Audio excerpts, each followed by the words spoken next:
Hello, everyone, and welcome back to Kuli English Podcast. It's me, your host, Chris.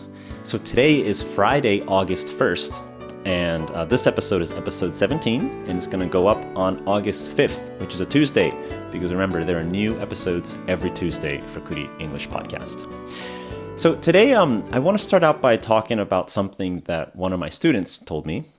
So I am like a freelance English teacher, and sometimes I teach private lessons for English.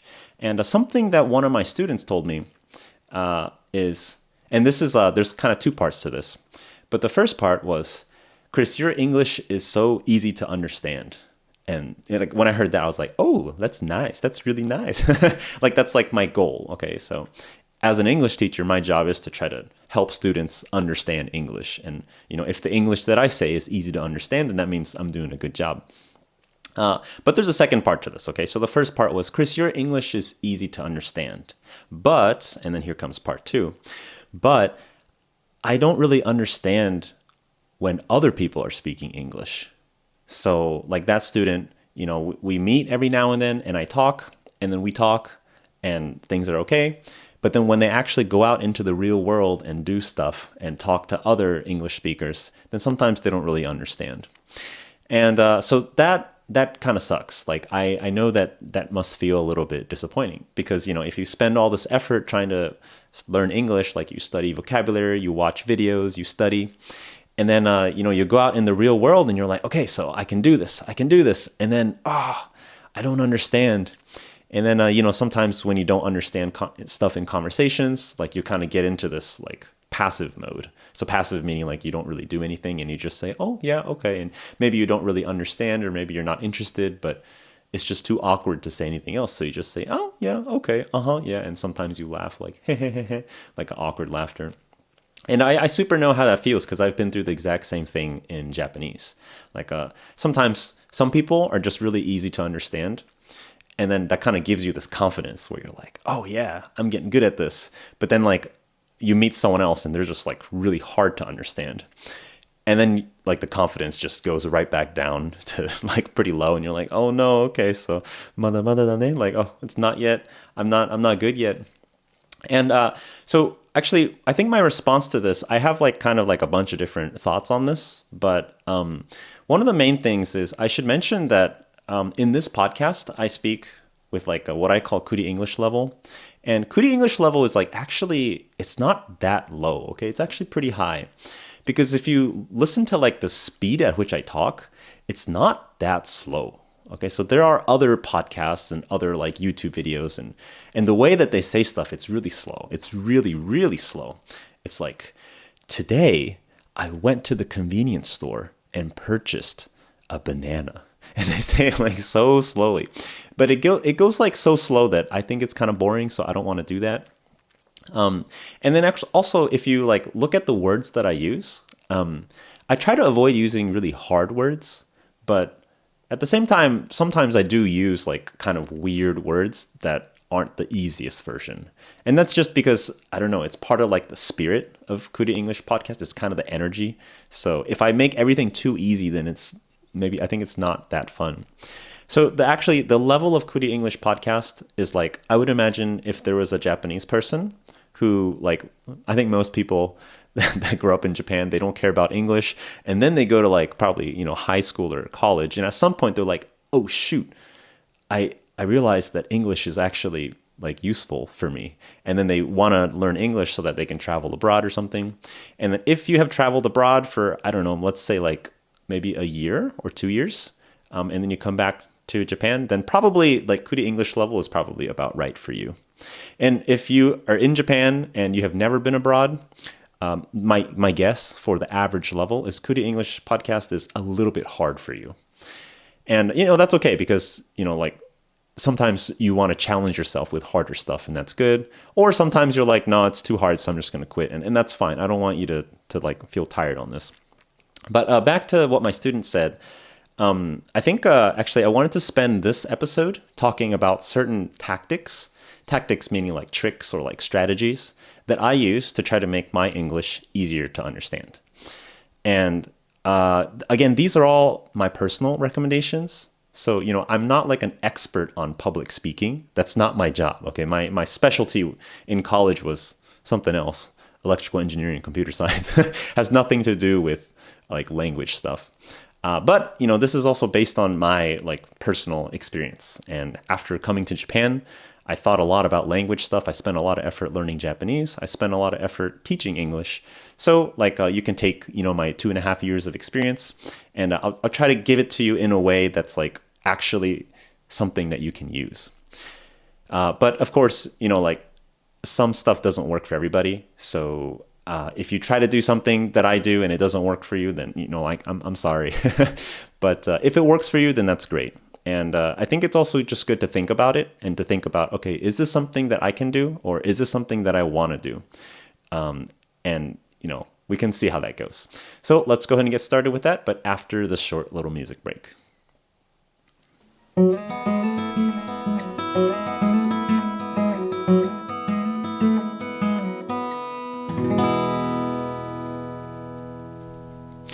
All right, so let's go ahead and get started. So what I want to do in this episode is I want to talk about a couple different strategies that you can use to try to make your English easier to understand. And again, these are my personal recommendations. And what I want to do to show these is what I'm going to do is I'm going to talk about a couple different stories. They're all like really tiny, tiny stories. And I'm going to show you the version of the story without using the tactic. And then the second version of the story, which is I actually do the tactic, or like the strategy, the recommendation. So the first recommendation that I have to make your English easier to understand is to really focus on the feelings. And what I mean by that is like, if you are talking about some story where you were really happy, then make sure you talk a lot about how happy you were. Like, how happy were you? Were you like very happy or like kind of happy? And a lot of these things, it doesn't even actually change the actual words that you say. It's just the way you say it. So it's kind of like if you want to tell people this story about how happy you were, but you aren't sure how to use your English words to make it into like a properly grammatically correct sentence and stuff, then it's okay, because you can compensate. You can make up for it by just putting in more feeling. And let me give an example of that.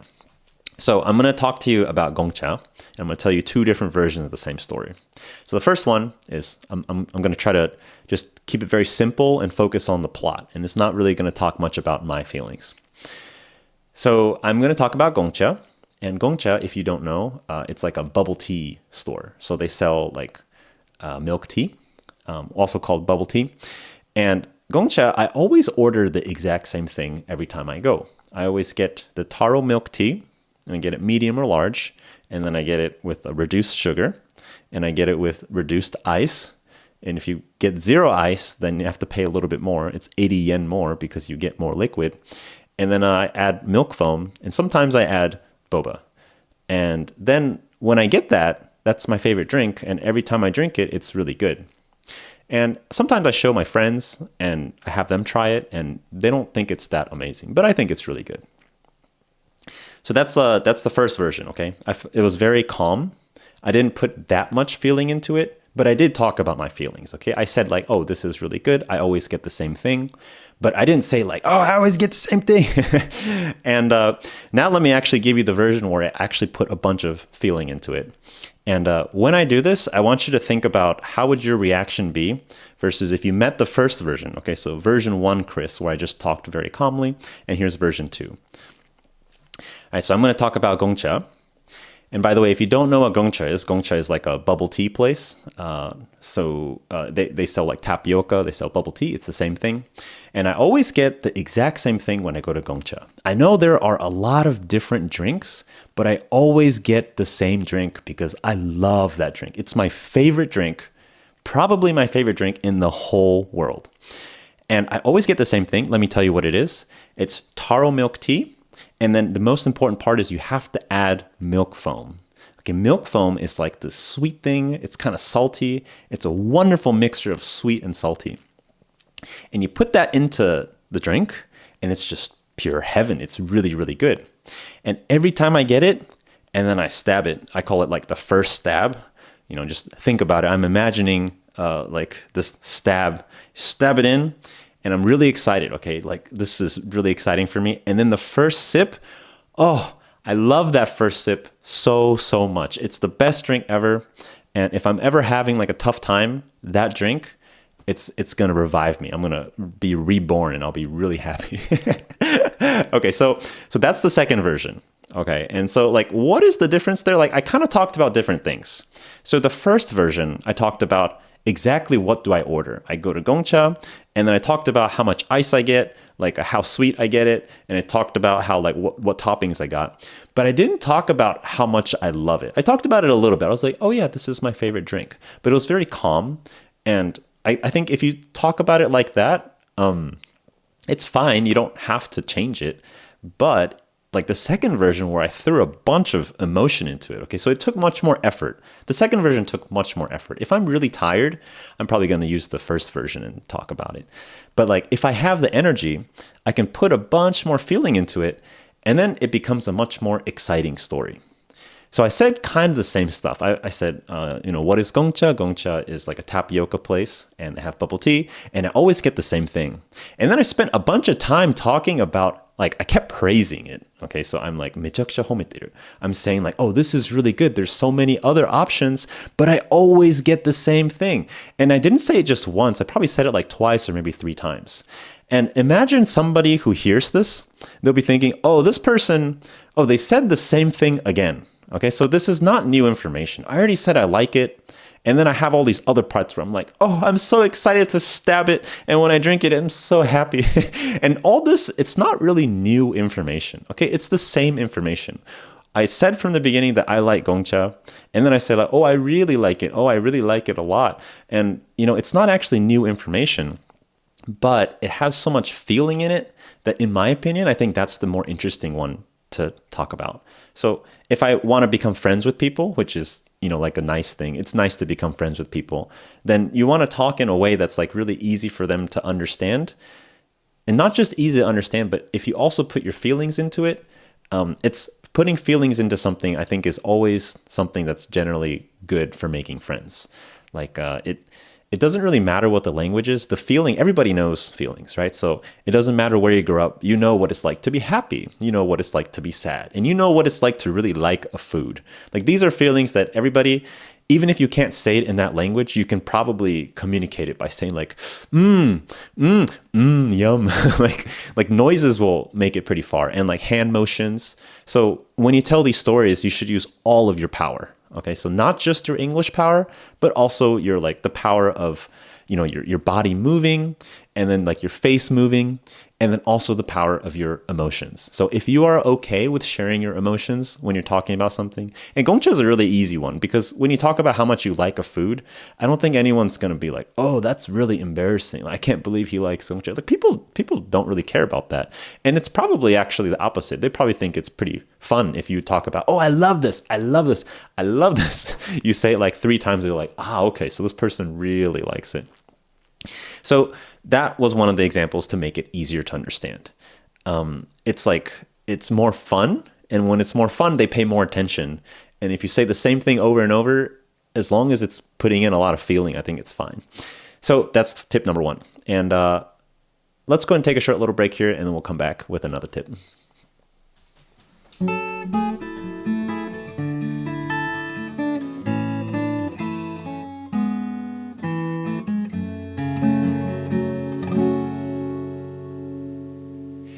All right, so let's go ahead and move on. Now I'm going to give you my second technique, or the second tip. Now, tip 2 is to do checkpointing. Okay, and what is checkpointing? Checkpointing is basically taking a pause in the middle of your story to just make sure that everyone understands what you're talking about. And this is especially useful for if you're telling like a complex story, or if you are talking really fast, then it's good to take a little pause, and then you kind of pause and you say, oh, does everyone understand so far? And then you continue. And now it's not like you're actually saying, does everyone understand so far? But actually what you do is you just don't continue the main part of the story. And you talk about like some other side things, like side stuff. Maybe you talk about your feelings. Maybe you talk about the same thing that you already mentioned before, but you put a bit more feeling into it. So it's not actually that repetitive. And let me go ahead and give you an example of this. So again, I'm going to tell you some story, and it's like a true story about something that makes me happy. And I'm going to do both versions. So the first version is I don't use any checkpointing. And the second version is like with checkpointing, which I think makes everything easier to understand. So here we go. I'm going to talk about showering. Okay, so this is no checkpointing. And like checkpointing, when I checkpoint, like my hands are going to come up. But in this first version, I won't do any checkpointing. So I'm going to talk about showering. And so something that makes me happy is if I'm taking a shower, sometimes it's really bad, but sometimes I run out of like shampoo. And then if I run out of shampoo, then it sucks because I have to go and I have to like leave the shower and go get more shampoo. And so it's just really nice when I have enough shampoo. So when I'm almost out and I think I'm out, I just pump it a little bit more and then I have shampoo and then I'm like, great. Well, now I have enough shampoo and I can switch it out afterwards. So that's the version without checkpointing. And maybe you already understood that because it wasn't that complex. But you can imagine if I was telling like something, more interesting, something more intense, something with much more feeling to it, then it could be a little bit harder to understand. But now let me tell that, but it's going to be even easier to understand when I checkpoint. And when I checkpoint, I'm going to put my hands up. I guess if you're listening to this podcast and you're not watching the YouTube version, then you won't see the hand. But I'll explicitly say, okay, start the checkpoint, and then I'll continue. So I'm going to talk about showering. So when you shower, I shower every night, and some people shower in the morning, but I shower at night. And something happens every now and then that's just really, really terrible. Okay, so now I'm going to start the checkpointing. Every now and then, you run out of shampoo. And when you run out of shampoo, it sucks. I'm still checkpointing. My hands are still raised here. It sucks because then I have to go out of the shower.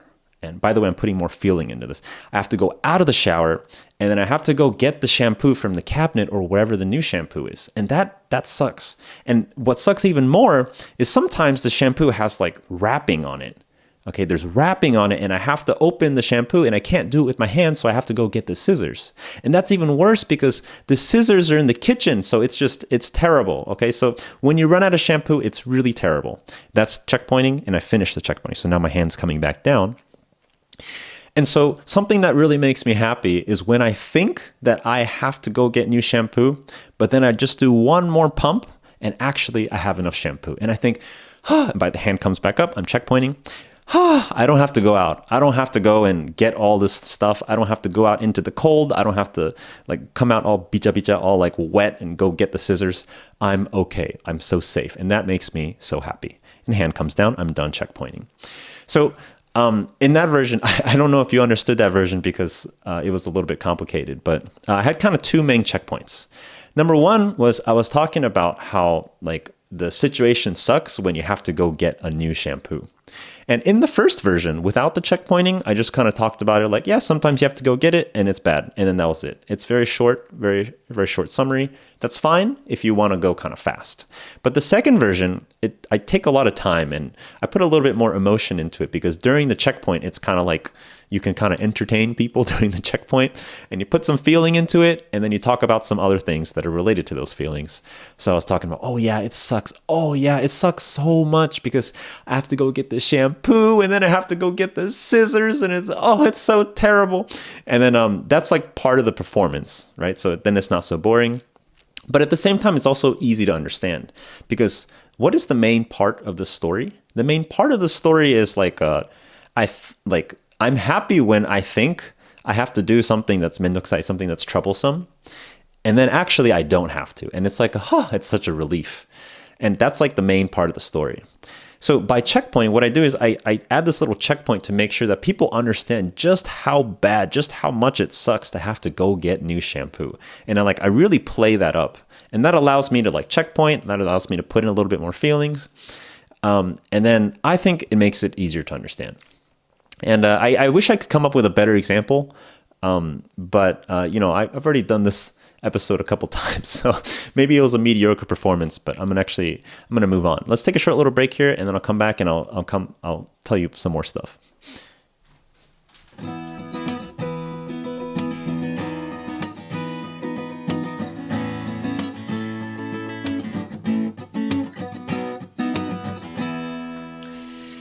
All right, so let's continue. Let's continue into the, Chris's like training for how to speak better English or how to tell more interesting stories. But so this one's tip number, actually, maybe you can do the checkpoint one again. So I want to do another example with checkpointing. And this one is kind of like mixing both the checkpoint thing and the adding in feelings. And I thought this one might be a better example than the shower one that I talked about. So again, I'm going to talk about the same stuff, okay? Here's the first version without those two things. And then the second version, I'm going to put a bunch of checkpointing and a bunch of feelings into it. So the first one, okay, so I'm going to talk to you about TV. Okay, so I like watching TV. And something that really makes me happy is if I like stay up late and watch TV. Like I know it's not good for me, but if I decide to do it and then the next day I like wake up and I feel kind of tired because I stayed up too late watching TV. Sometimes I think to myself, oh, well, at least this is something that I decided. I'm glad that I could decide this. And it makes me happy to know that I have that right. So just to be clear about that, that last part that I have this right is like, this is something that I can do. This is something that I have the ability to do. So that whole thing, it didn't really have that much feeling and it didn't really have much checkpointing. But now I'm going to tell the exact same thing, but I'm going to add, it's going to be a little bit longer because I'm adding an extra checkpoint in there. But during the checkpoint, I want you to think, is it worth putting this in there? Okay, does it make the whole thing more interesting? Or is it something that's not useful? Because sometimes if you put too much checkpointing, it's like, okay, I don't know what this guy's trying to say. He's just checkpointing all day. He's just talking about random stuff. But in my opinion, I think the second version's better. And let's go and start with the second version. So I'm going to talk about TV. Okay, so does everyone have that? Has anyone ever like watched TV like really late? And then, hands coming up, I'm checkpointing. It's like, sometimes you're watching TV and it's really late and you're supposed to sleep. Okay, by the way, the feelings are coming in. You're supposed to sleep. You know that if you sleep early, it's better for you. And then if you stay up late, then you're not going to sleep well and you're going to feel bad the next day. And I have that too. I have the hands coming back down. I feel that too sometimes. But sometimes I feel that and I still watch TV anyways. Like I just decide, okay, I'm just going to watch. And then I watch and I have a great time. Okay, when I decide to do that, there's something about me that's like, and now I'm talking about feelings, there's something about me that's like, I decided to do this. And because I'm doing something that I decided, I feel like I'm like treating myself well. And then at night, of course, I sleep. And then the next morning I wake up tired. But I always think the next morning, and by the way, here's another checkpoint. I always think, at least I did something that I said I wanted to do. And I'm so glad that I listened to my own like desire. Okay, hand comes down, checkpointing done. So this whole thing had kind of two parts of checkpointing, right? So the first one I was talking about like, oh, does everyone else understand this feeling of when you're watching TV and you want to watch more, but you shouldn't, you're supposed to sleep. And then so that's like checkpointing there because I want to make sure that everyone understands this feeling. If I just continue, sometimes people, maybe they weren't listening or maybe they didn't understand. But by checkpointing, I make sure that everyone feels this and kind of understands, or at least sees it from my point of view for this.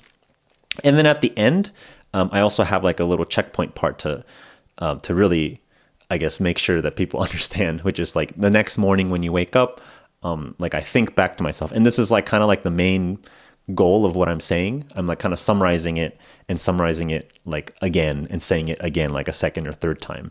And I said like, oh yeah, like I'm glad that I decided to do this and then I did it anyways. And I feel like I'm doing what my heart wanted me to do.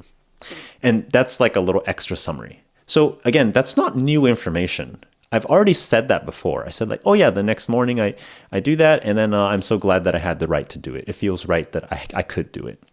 But by like slowing it down there and kind of checkpointing and adding in a bit more feelings, like I feel like that one's a little bit more charming. It's going to be a more interesting story for people to listen to.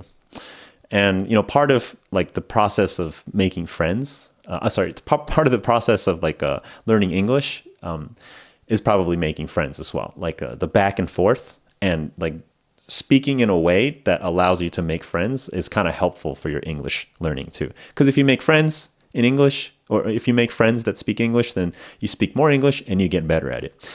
So that was a little checkpoint tip there. And then now, should we take a little break? I don't know. I should have checked the time. Let's take a short little break, and then I'm going to continue with the last part, which is like not even a tip, but it's just kind of for fun. And then we'll kind of wrap up after that. So this is the last break.